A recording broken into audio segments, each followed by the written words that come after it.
Shalom. First and foremost, I want to give all glory, honor, and praises to Yahweh, Bahashem, Yahushai. Double honors to the apostle elders of Great Millstone who rule well. And salutation to all you brothers out there pushing this word in love, truth, sincerity, and humility. Once again, it's the brother Shot there from the Chicago camp coming back to you with what I hope is another quick and edifying sit down. And this one comes from the Silver Report, and it's entitled More 2019 Mass Layoffs and Store Closures Hit Retail, Manufacturing, and Restaurants. Hey man, this whole retail apocalypse and food franchise collapse is getting major.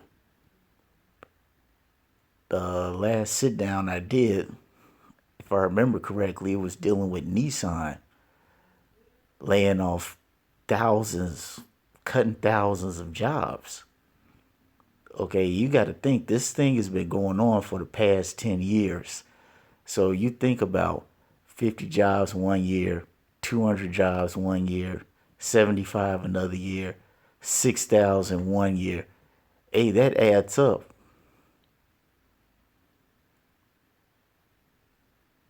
All right, you have a lot of people out here who do not have jobs. And this thing is only going to get more serious.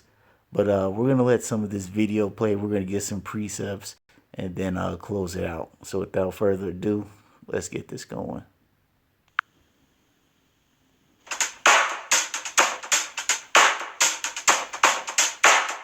Welcome to the Silver Report Uncut. Now I wanted to cover what's going on with Perkins. Because Perkins, along with Marie Callender's Inc., filed for bankruptcy protection. They also closed 29 Perkins restaurants. So the company, they announced that they plan to sell assets tied only to the Perkins business and a segment of Foxtail Foods.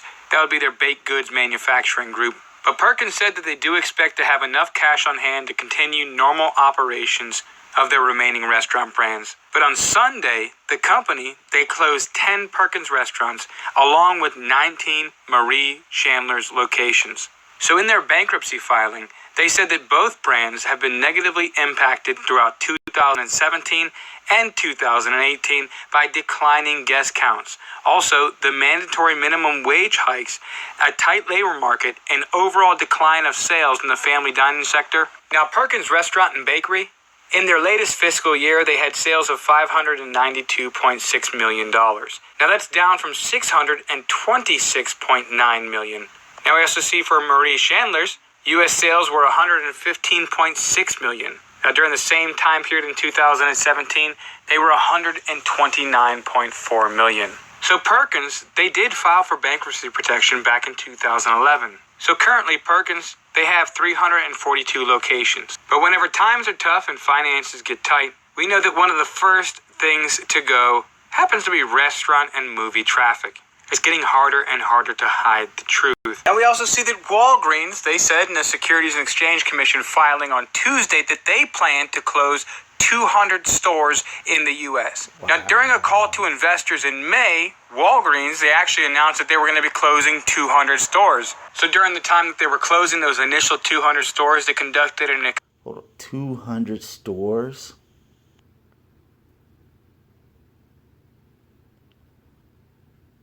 That's almost 40 Walgreens in every single state in the United States. That's almost 40. You're going to notice that 40 Walgreens closing. There's one down the street from my house that's been closed for quite some time. And I'm noticing that the more I go into certain neighborhoods, especially Jake neighborhoods, okay, if the Walgreens isn't on a main street where there's a condensed population of Jakes, hey man, that thing is closed down. Wow, that's huge. 200 Walgreens. You know, let me I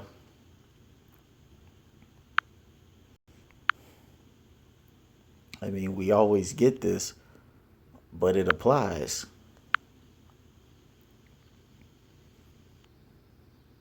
And it says,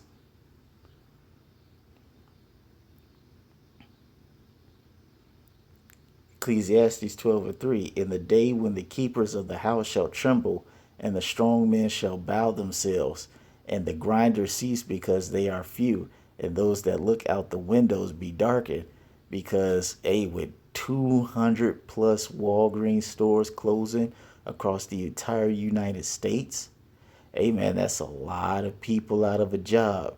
You talking about that's at least what, two girls at a register, two managers. Well, let's just say that's two managers, one for the day, one for the night shift. You got four girls in there, and you got maybe four guys to stock the aisles. That's a lot. It may not seem by much, but like I said, you multiply that times 200. That's a lot of people out of a job. Okay? And it says, and the door shall be shut in the streets when the sound of the grinding is low, and he shall rise up at the voice of the bird, and the daughters of music shall be brought low. All right, because all these restaurants, these car dealerships, these fast food restaurants, these different retail clothing outlets, very soon it's going to get to a point where you're going to walk down the street and you're going to see multiple stores and restaurants closed on a main street because this economy is tanking. All right.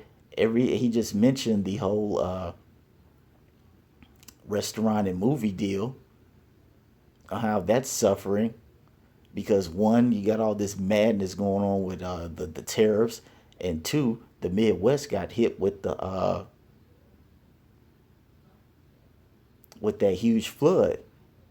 And what do they sell at movie theaters? Popcorn and nachos, things made out of corn.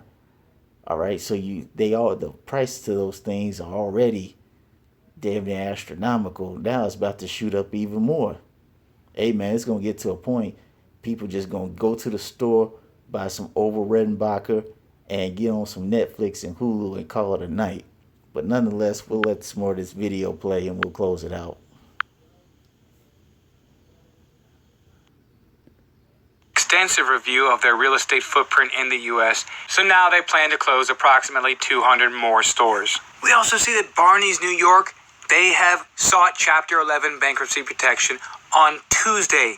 They announced plans that they're going to be closing their stores in Chicago, as well as Las Vegas, Seattle. Now they're also going to be closing 5 smaller concept stores, as well as 7 Barney's warehouse locations.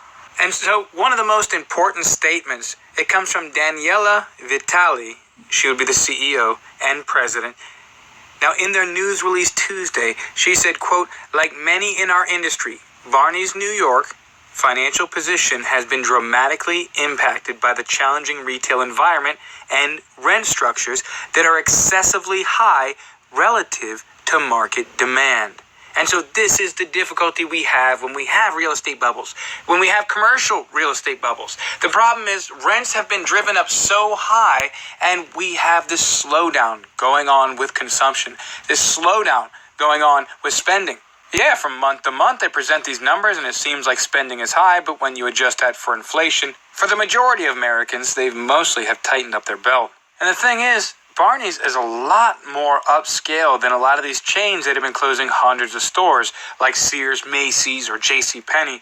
And I also think it's very significant that we see Treasury yields, they have plunged down to lows of 1.67%. And this has brought the yield curve to new cycle lows. We're currently running negative 36 BPS. This is the most inverted that the 3-month and the 10-year spread has been going back to 2008. Safe to say things are getting pretty serious. And according to a new report from the Wall Street Journal, we see that America's middle class has fallen further and further into debt. Now, incomes, they've remained mostly stagnant for about 20 years. The price of cars, however, colleges, houses, they've all risen. In order to be able to make up for all of this, we have more and more people turning to debt. Consumer debt, once you subtract mortgages, we're now sitting at a staggering $4 trillion.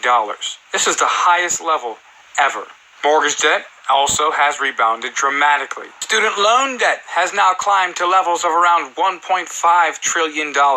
It now exceeds credit card and other types of debt except for mortgages. Auto debt is now up over 40%.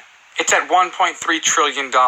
And the average loan for a new car is up by 11% in the past 10 years. As we stand on the cusp of this recession, once the job losses begin to take place at an accelerating rate, it will not take much for this debt to become unsustainable for the entire financial system. We're already seeing serious delinquencies on the rise, lenders writing off more and more. For the U.S. household median income, it's a little bit more than $60,000. When you don't adjust this for inflation, that's around a 135% rise over the past 30 years. Over the same time period, average tuition cost has risen 549%.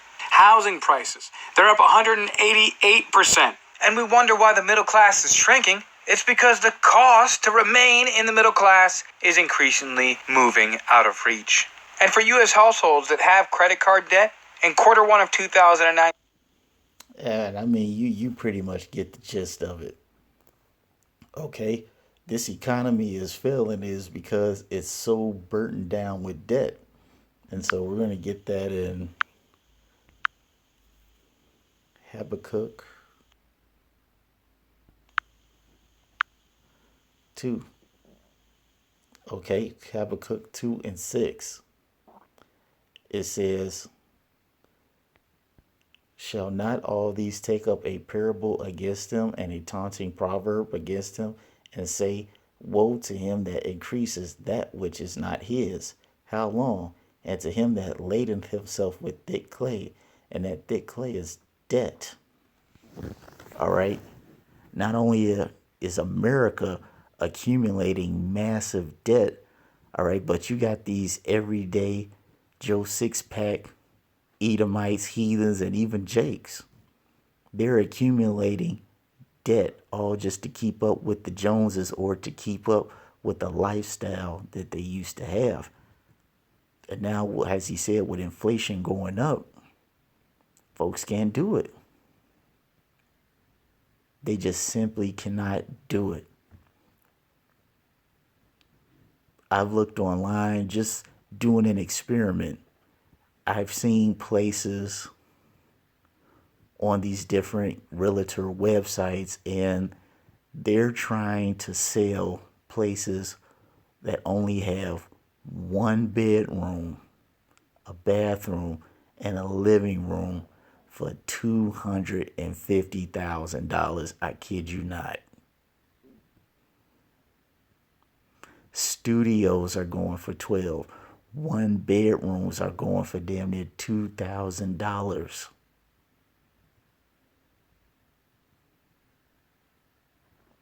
This place is through.